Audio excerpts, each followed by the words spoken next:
be that the final extinction of a baleful domination will pave the way to a broader solidarity of all the men in all the land than we could ever have planned if we had not marched together through the fire. Hello everyone, this is Madzilla with another War Thunder video. So I'm in my Mark 10 Beaufighter, and this plane is a beast. It is incredible. Basically this is the Bristol Beaufighter. You get 3 of them, the Mark 5, the Mark 10 and the Mark 2. So this is the Mark 10 I'm in at the moment, which is actually slower than the Mark 5, which is actually a lower tier Beaufighter, but it's better armed. It's got more machine guns, whereas the Mark 5 doesn't have any machine guns. Both armed with cannons, but I'll get into that a little later. So a lot of people have been saying they think this plane's broken and it's too tough and it kicks ass, but it did in real life, you know. It did very well for the British, and the Australians adopted it and took it over and fought with it in the Pacific, and they absolutely loved this plane. They actually called it the War Horse, and the Japanese absolutely hated it. The Japanese thought that this aircraft was the death. They actually nicknamed it the Whistling Death, and some of the Australians actually adopted that and they used to put up on big signs at their air bases. It's great morale boosting to find out that your enemy call your aircraft the Whistling Death, I guess. Anyway, so this was it's an incredibly tough airplane. There's stories of the Australians saying they've flown through trees with this thing and it's damaged the tree and the plane's fine.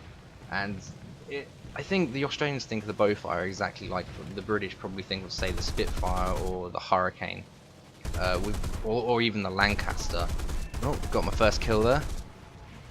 Oh, I might have shot my own player there, but whatever, that happens to me quite a bit. So yeah, what was I saying? We have a fondness for it. It's iconic to our country, and I guess that's what the Aussies think about the Beaufighter. It's a long-range, heavy fighter escort, or bomber escort rather. So it's not really a dogfighter. So they used it for strafing runs primarily in the Pacific. The Aussies, this is. They were a little bit dubious when their fire command said, "Oh, you need to use this for strafing ships," but with those cannons it just chewed through everything. It destroyed bridges. They actually said, "Oh, we want you to aim for the bridge of the ships, you know, take out the captains and what have you." So they were a little bit dubious at first, but the strafing capacity of the Beaufighter is incredible. It just destroys anything that it gets in front of it. It's kind of represented a little bit in the game. People think this aircraft is broken. They say it's too powerful and it's too hard to take down. But in my opinion, the aircraft was incredibly tough in real life. Incredibly tough in real life and incredibly well armed. So I can't really complain with that when, for instance, you got Yak 9Ts out there, or some of the lags that can one-shot you and take you out and are incredibly tough themselves. I mean, Beaufighter up against a Yak 19 can take you. It's taken me two lots of ammo belts to take out a Yak 9T at times. So I don't think people should complain too much. But the aircraft, they also complain about the aircraft turning too easily and being very maneuverable. But in real life it was very maneuverable, you know. It was very, very good at turning. Obviously the faster it was going, the harder it was to turn. But it could move. It could move itself. For a big fighter, it could move. It was very quick. It had a top speed of 283. Well, the Mark 10 does, that is. The Mark 5 is actually a little bit quicker, and so is the Mark 2. So I think I prefer the Mark 5, basically because you have the backup machine guns in with you, because this plane burns through its ammo.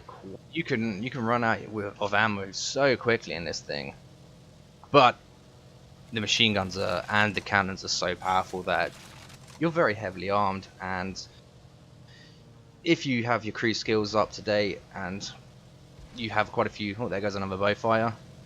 If you have enough crew skills, then the reloads aren't too long. I mean, it's nearly 20 seconds that I have for cannons, which isn't too bad.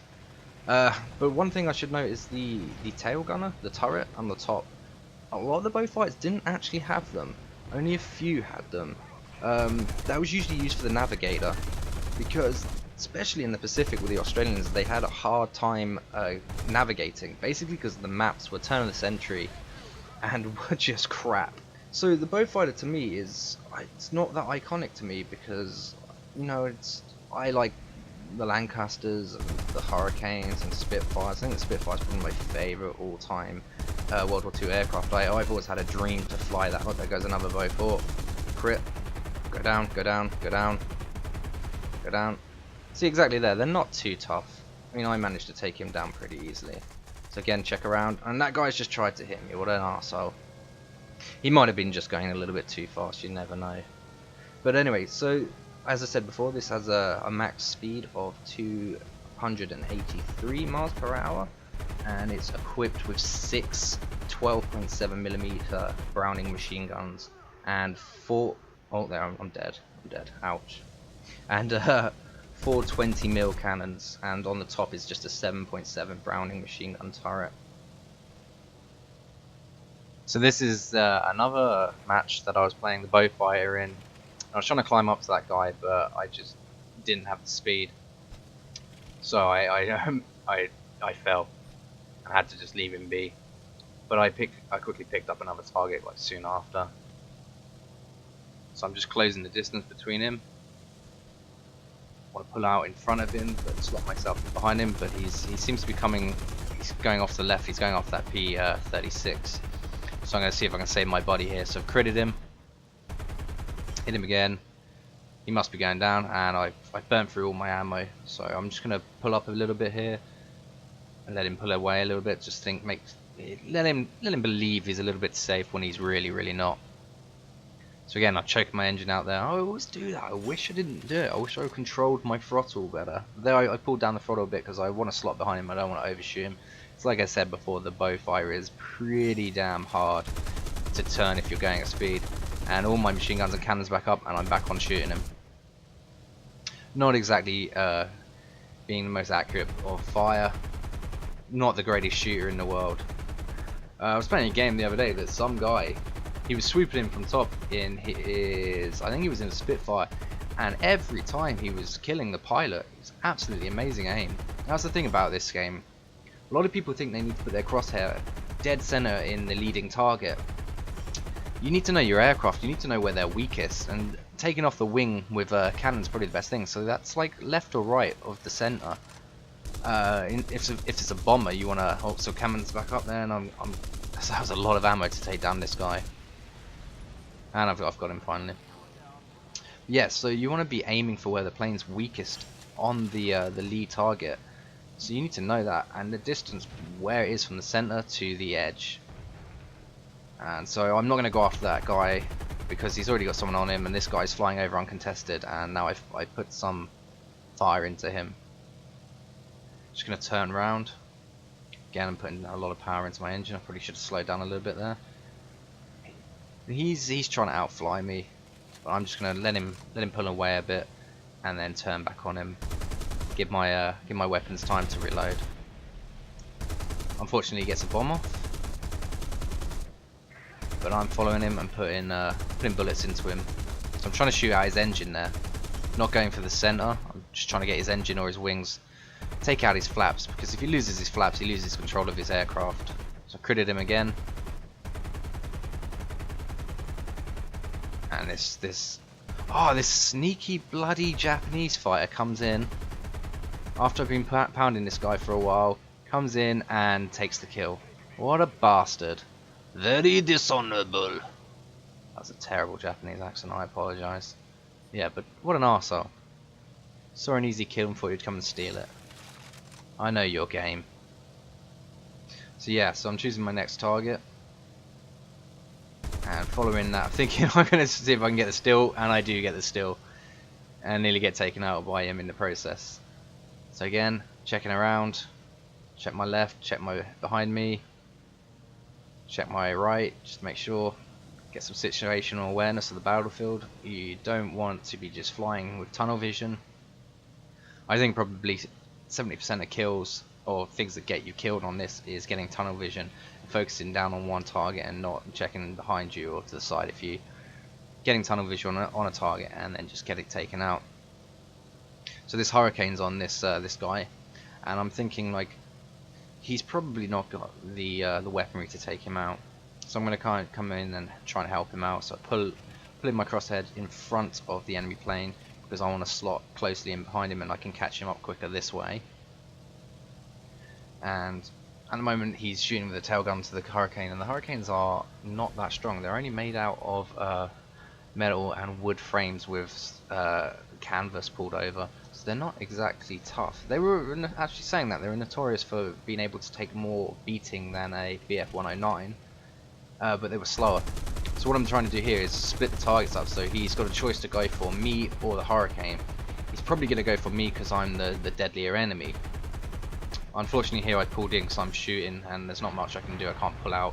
But what I want to be doing is pulling out slightly to the left while the hurricane's on the right to basically split up the targets for the guy to shoot at. So it basically gives him less of an advantage of us lining up for his guns nice and easy, so he just shoots through both of us. The hurricane's pulled off there.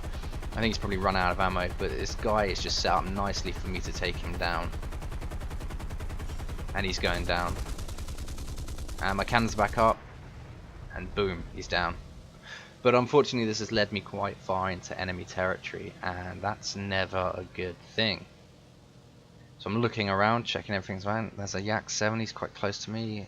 There's an LA5 and an F4F. Oh, and a BF-109. So what am I going to do? And that Yak's coming in. So I know I'm basically just about to get into a dogfight with a Yak, and I am so far away from anyone that can help me. So what I do, put the plane into a deep dive, sorry, stive? What the hell's a stive? Deep dive, and then try and outturn him, but obviously I'm in a Beaufighter and it's just not going to work. So I'm hoping that one of my teammates will see what's going on. See, there's a lone Yak over here, but I'm getting pounded, and now I've got two guys on me, so get a few shots in, and eventually get shot to shit and blown up. Lose my tail, lose my wings, and crash. Anyway, that's it for today, guys. Whatever you're playing, hope you're having fun, and I'll see you later.